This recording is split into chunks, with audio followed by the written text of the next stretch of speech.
صباح الخير لكل مشاهدين الام تي في. مثل ما وعدتكم لنا 9 ايام عم نغطي سالون دو لي فرانكوفون مباشره من بيال وايضا بفقره كتاب، وصرنا مستضيفين اكثر من 40 كاتب فرانكوفوني، منهم عالميين منهم لبنانيين. واليوم بفقره كتاب كتاب شهرتهم عالميه، وبكل فرح وللشرف اني استضيفهم بفقره كتاب. بحب رحب بماري فرانس إريغوين. Vous êtes la bienvenue. Ça me fait grand plaisir de vous recevoir. Hier, on s'est vu au Salon du Livre, mais aujourd'hui, donc, on va parler encore plus de votre livre que vous signez et de toutes vos œuvres extraordinaires d'une femme aux femmes. Oui. Vous êtes la bienvenue. Monsieur Antoine Assaf, vous êtes le bienvenu. أهلا وسهلا فيك. كمان بيشرفني وجودك معنا بالام تي في، ورح نحكي كمان عن كتبك كلهم واخر كتاب ايضا اللي وقعته بالsalon du livre francophone. Monsieur Jacques-Marie Bourget, vous êtes le bienvenu. Merci. Je sais que vous signez votre livre demain. Et donc on va en parler et ça nous fait grand plaisir que vous soyez parmi nous. Merci de votre accueil. Merci à vous. ماري فرانس إريغوين متخصصة بعلم النفس وعلم النفس العيادي، ومتخصصة أيضا بالجرم، وأصدرت عدد كبير من الكتب الرائعة، وتصدرت المبيعات كتبها كلها وترجمت إلى أكثر من 24 لغة. وهيدا شرف كبير انه نستضيفها اليوم. Donc abus de faiblesse et autres manipulations est le livre que vous avez signé hier au Salon du Livre francophone. Donc vous êtes à l'origine aussi du concept de harcèlement moral et vous avez su mettre donc un nom sur les phénomènes de violence psychologique qui s'exercent sur la femme, que ce soit dans son milieu de travail ou dans sa vie conjugale. Et vous avez pu aussi faire beaucoup de changements, même dans les lois en France, et bravo, parce que parfois ça reste dans les livres, ça reste théorique, mais vous, c'est devenu aussi pratique. Racontez-nous un peu pourquoi cet intérêt pour la femme et pour les droits de la femme. Au fond, ce qui m'intéresse, c'est la violence psychologique. À quel moment des agissements deviennent abusifs? À quel moment un comportement qui est normal devient quelque chose qui devient une agression pour une personne?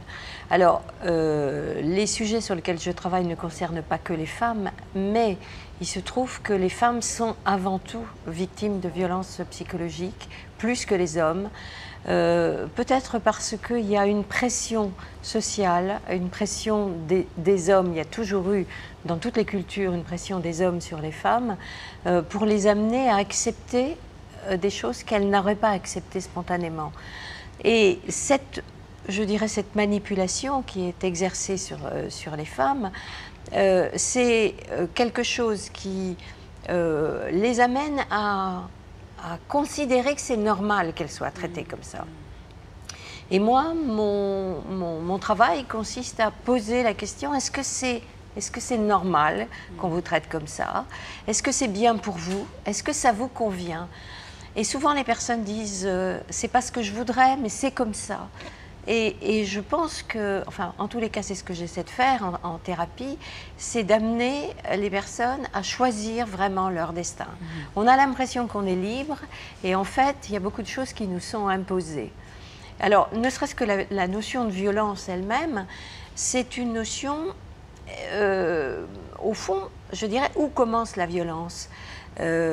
En soi, c'est pas évident parce qu'il y a des situations qu'on pourrait ne pas considérer comme violentes parce qu'on est habitué à voir ça. Ouais. Mais si on réfléchit dans le détail, si quelqu'un vous demande si ça vous convient, là on se rend compte qu'on subit quelque chose et que on n'ose pas changer Parce que sans doute, si on change, si on se révolte contre quelque chose que l'on subit, ça va déranger tellement d'autres choses qu'on a peur de tirer les fils et que de subir d'autres conséquences. Voilà. Déjà, on en a assez avec ce qu'on a. Et est-ce que ce problème se pose partout dans le monde? Est-ce que c'est un problème universel ou on retrouve plutôt ces problèmes plus aigus dans un monde oriental? C'est pas spécifique au monde oriental, c'est vraiment partout. Au fond, les procédés de violence psychologique sont extrêmement stéréotypés. Il y a des étapes qui consistent d'abord à trouver le point faible par quel biais on va pouvoir attaquer une personne, ensuite l'isoler pour qu'elle n'ait pas trop d'esprit critique, et ensuite on va progressivement saper la personne en la disqualifiant, en attaquant son amour-propre, en attaquant son identité aussi. Et ces procédés-là, on peut voir que c'est partout dans le monde. Ce n'est pas en attaquant le corps, par exemple dans la torture, que l'on va amener quelqu'un à soumettre, on va soumettre quelqu'un, mais c'est en attaquant le psychisme. Parce que là, par exemple, la pire des agressions, c'est d'amener quelqu'un à avoir un comportement qui n'est pas conforme à ses principes.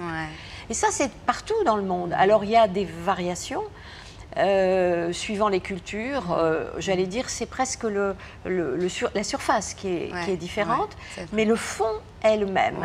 Et assez souvent, dans mon livre, je suis arrivée dans différents pays, en Amérique, en Asie, en Orient, et les personnes disent « vous racontez mon histoire ». Or, ce que je raconte, c'est à partir de mes patients.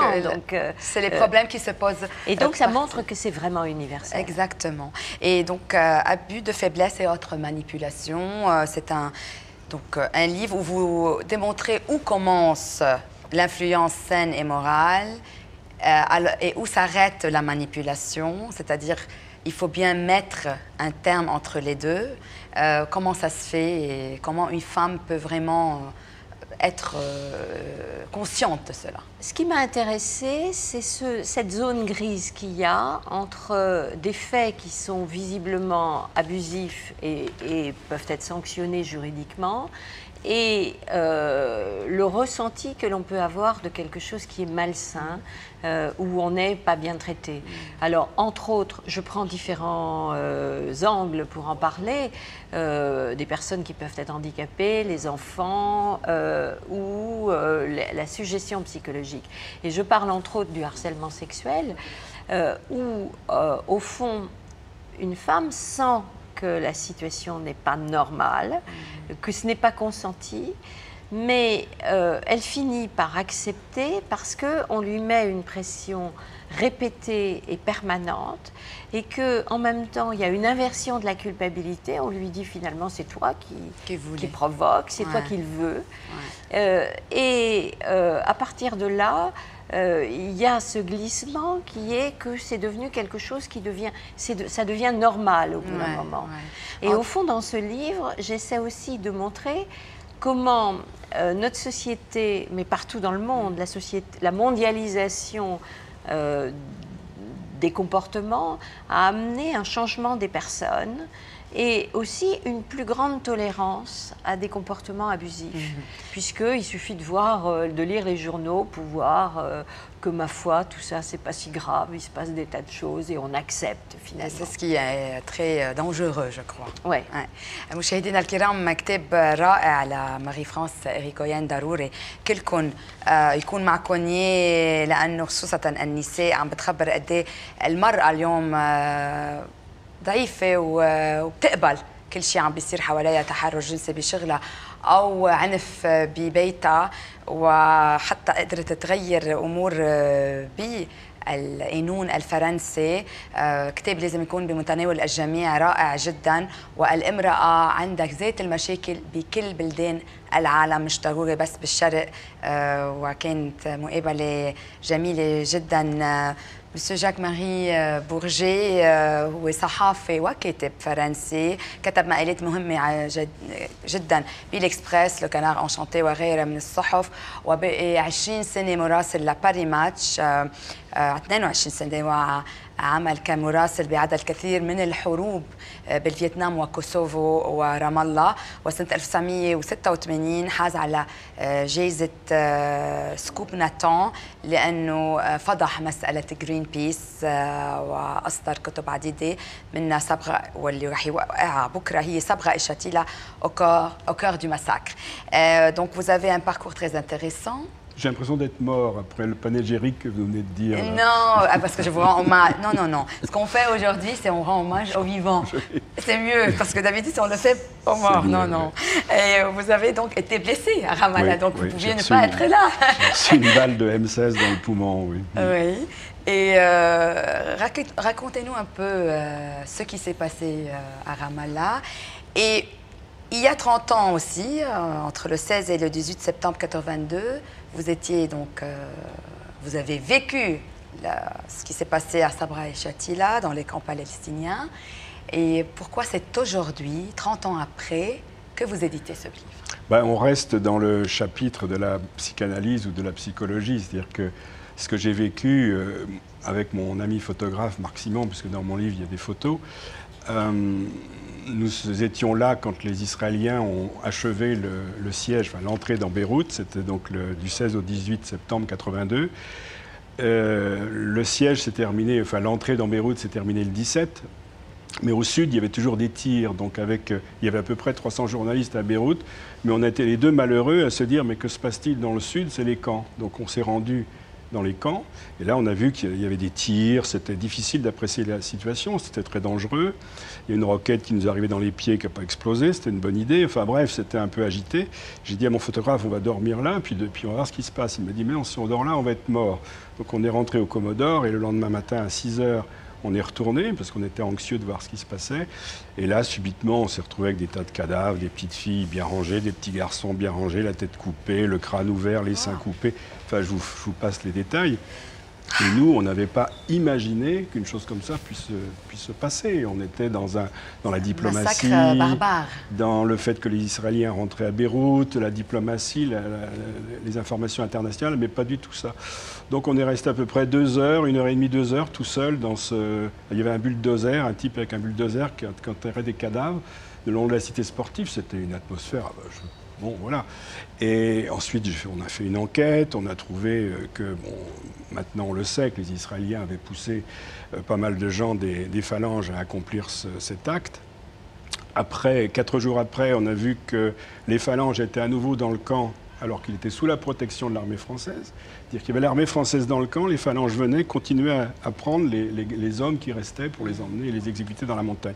Je suis allé voir le colonel, je lui ai dit, mais attendez, vous êtes là pour protéger les camps et vous ouvrez la porte. Et il me dit, ah non, c'est les autorités. C'est-à-dire que les soldats français n'avaient pas compris que ces types en uniforme étaient des phalangistes. Pour eux, c'était des soldats. On ne leur avait pas donné d'instructions. Ils croyaient qu'ils avaient le pouvoir de donner les ordres. Donc, c'est 30 ans après. Moi, j'ai porté ça, bon, évidemment, enfin, les mots sont trop faibles pour décrire ça. Bon, je porte ça sur mon dos comme ça depuis des années. Puis là, maintenant, étant très vieux, j'ai dit, il faut que je m'en débarrasse, que je m'en libère. Et comme il y avait peu d'éditeurs qui acceptaient de publier ce livre, j'ai trouvé un petit éditeur qui s'appelle Éric Bonnier, qui a eu le courage de faire ce livre.